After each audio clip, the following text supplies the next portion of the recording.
Good afternoon, guys. It is November 20th, 2022.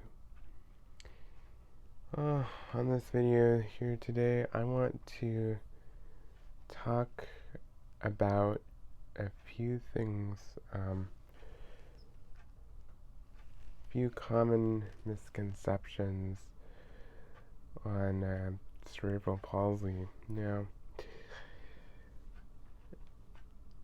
if you don't know, I personally have cerebral palsy. And I want to just do this video just to kind of like talk about a few things that I think people just don't understand and they don't get, which, I mean, I get it. You're not in our shoes, you don't get it. I don't expect people to completely understand, but it'd be nice if people at least knew a little bit about what we deal with. The first misconception, and this is a big one, is that cerebral palsy is only a childhood disability. That is false and fake on every level. There is nothing true about that at all. The only truth is, yes, it does affect children, but you have it from the time you're born with that injury in your brain until the day you die. Like, it is lifelong. There is no getting around it. There is no getting out of it. Nothing. It is permanent. Permanent disability. Flat out. And so, and this is one thing that I've noticed. I'm 23 years old, and I will say that, those of us with cerebral palsy, we need, like, quite a few medical specialists, to, like, check up on us and everything. We need more than just a primary care and all your regular stuff. We need specialists and stuff, depending upon how severe your case of cerebral palsy is. Mine is, I would say it's moderate. I wouldn't say it's minor, but I wouldn't say it's severe either. All four limbs are affected, and there are things that I just cannot do, but there's quite a few things that I can do, so I'm not like, I'm not wheelchair bound, but there are certain people who are, and I get this a lot from doctors. They're like, oh, well, yeah, we don't take care of cerebral palsy. We don't even understand that on any level. But yet, when I was a kid, from the pediatric side of things, everybody was like, oh yeah, we know what this is, we know what this is, we know what this is. But when it comes to the adult level, they don't know jack squat about cerebral palsy. It is incredibly frustrating. It makes no sense whatsoever. Why is it that physicians on the child level understand this, but physicians on the adult level don't? I do not understand that at all. There is absolutely no difference whatsoever. It is the exact same disability, it is the exact same struggles, flat out, all the way across.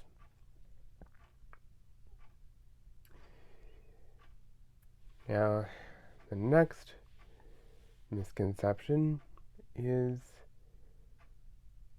that,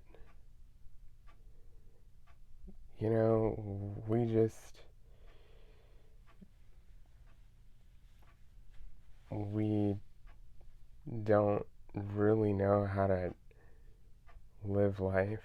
Well, some of us do. That is true. For some who are in a more severe state than others, like myself. But, I'm not like in a severe state, but there's certain things that do make it a bit of a challenge. And so, working a physically demanding job is not something that I could do all the time and my body would be okay with it. I would destroy my body completely.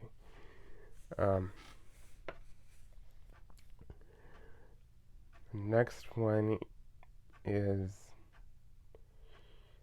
that people don't seem to understand how pain affects us. Now, let me tell you something right now. I would say for the first 11 to 12 years of my life, I didn't really notice a whole lot of pain.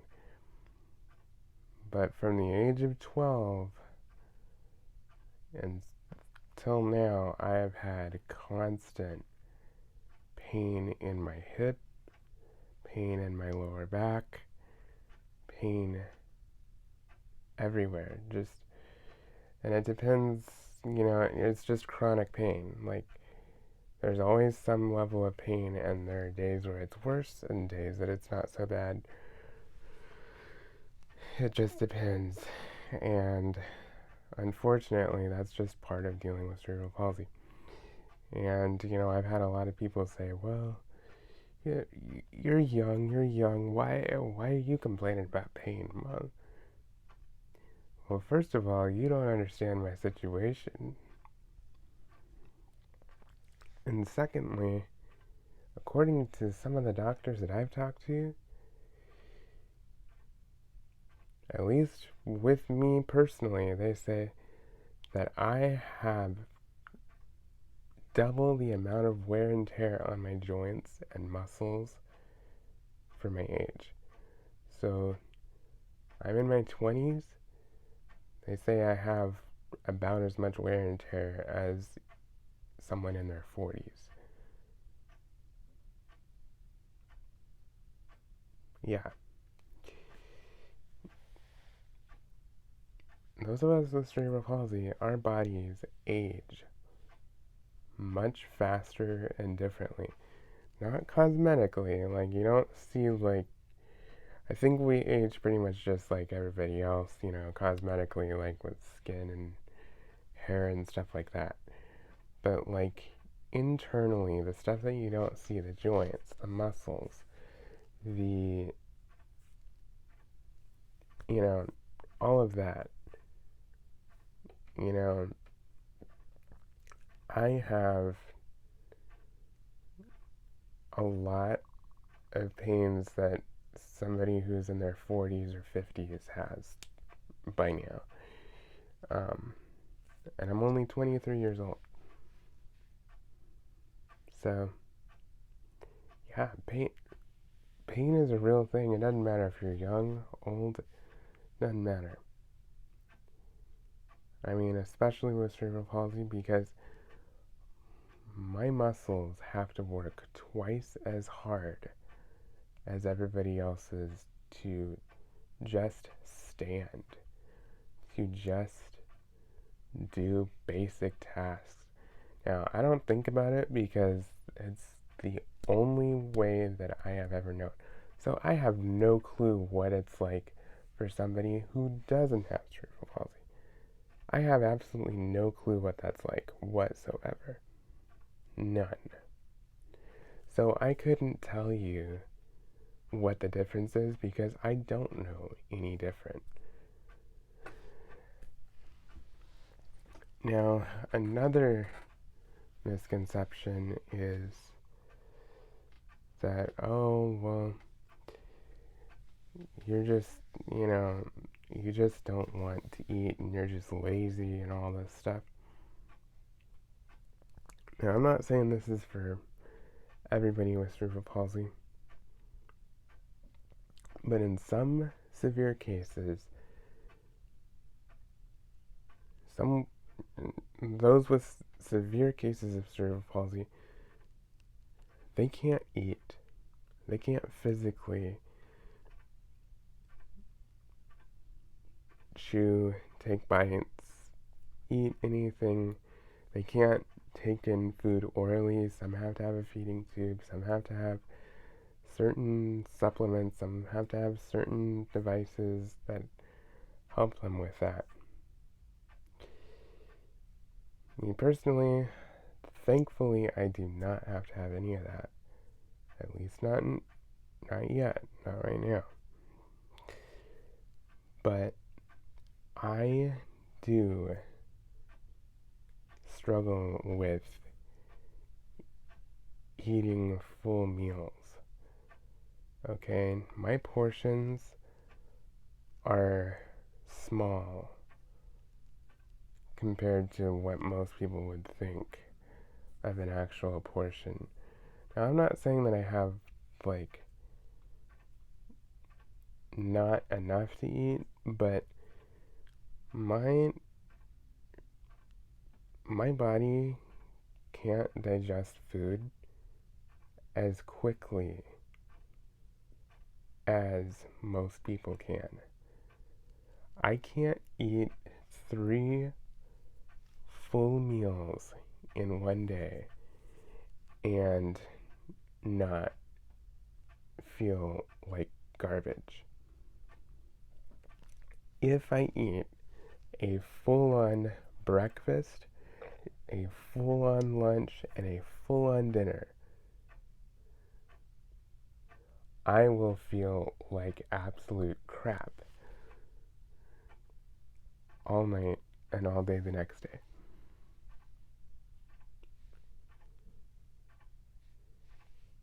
So when I eat, typically, it depends on what it is, but typically I will not eat breakfast, and if I do, it's like something really, really small, like, say, a granola bar or something really tiny. And I might eat lunch. I might have like a little bit bigger portion for lunch.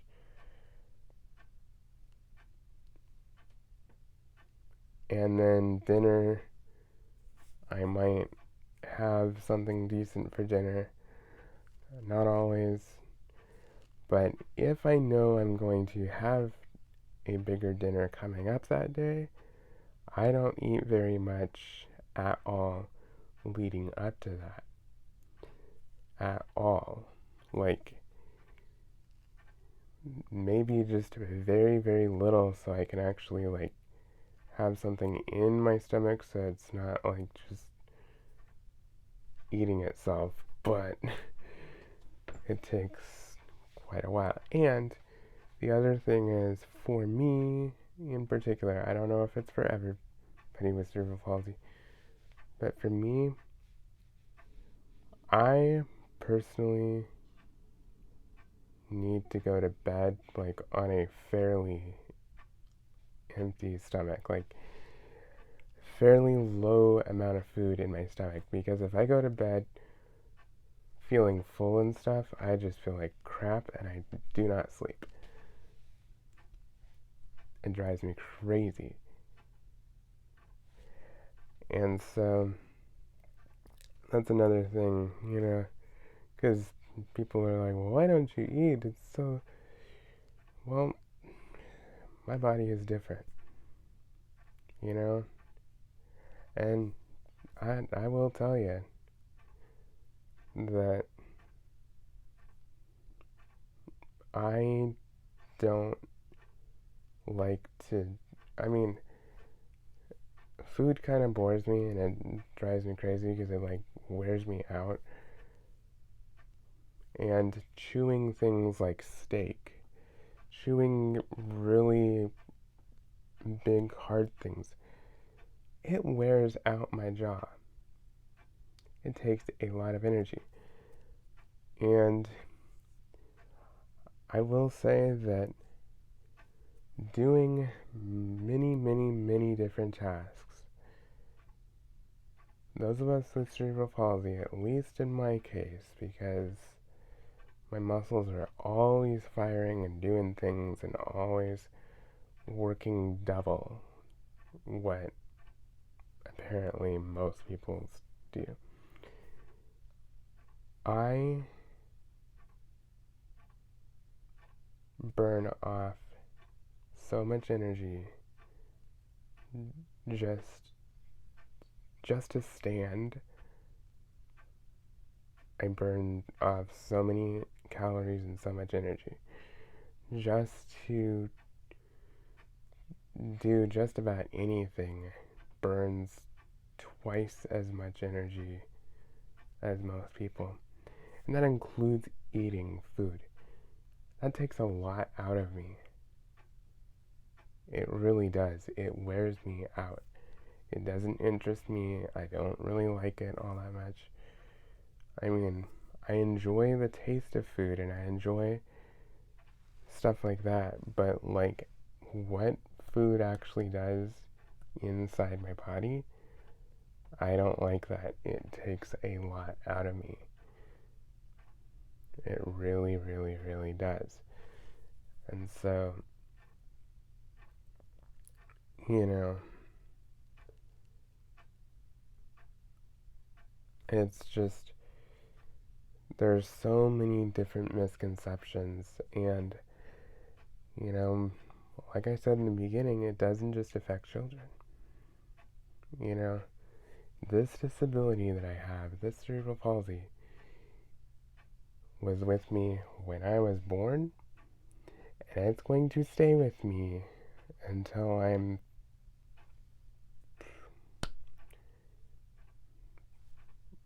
you know, if I even make it to 70, you know, which a lot of times cerebral palsy people can make it that long.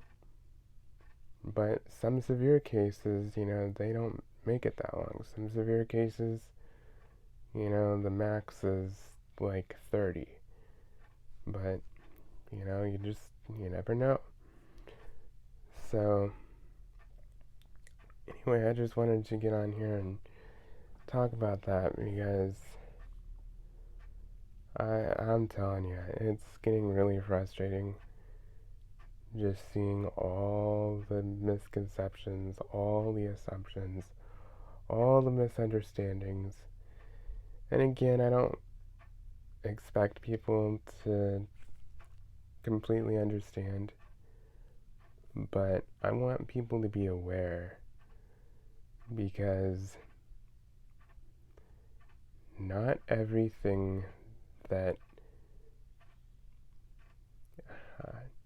I don't want to say normal people, but I'm just going to use it as an analogy. Not everything that a normal person does is going to be easy for somebody with cerebral palsy. It's just not. Not everything that a normal person does is going to be the same as somebody with cerebral palsy. It just is what it is. I mean, that's just the way it is, period. There's no ifs, ands, or buts about it. That's just the way it is. So, I hope that gave you some information and maybe you learned something new about this. Um, and I just want to let people know that, it's not always easy. And it's not always the same for everybody. You know, there are certain things that are harder for us, and certain things that are more of a challenge for us, and certain things that are just flat out impossible for us. And so, and no, just because one of us has cerebral palsy doesn't mean that we have to be in a wheelchair. I am not wheelchair bound, but I do walk with a cane outside of the house, around a lot of people, outdoors on uneven surfaces, because it takes a lot for my body to support itself. And I don't do the best with balance and stuff on uneven surfaces, and around a lot of people, walking very long distances for extended periods. So I do use a cane for support. It's not just an old person tool. It's not just, oh, well, that's just for elderly people. In a sense, we do age quicker. We do get weaker quicker. It's just, it takes a lot out of us. So anyway, please like, comment, and subscribe, and stay tuned for more videos.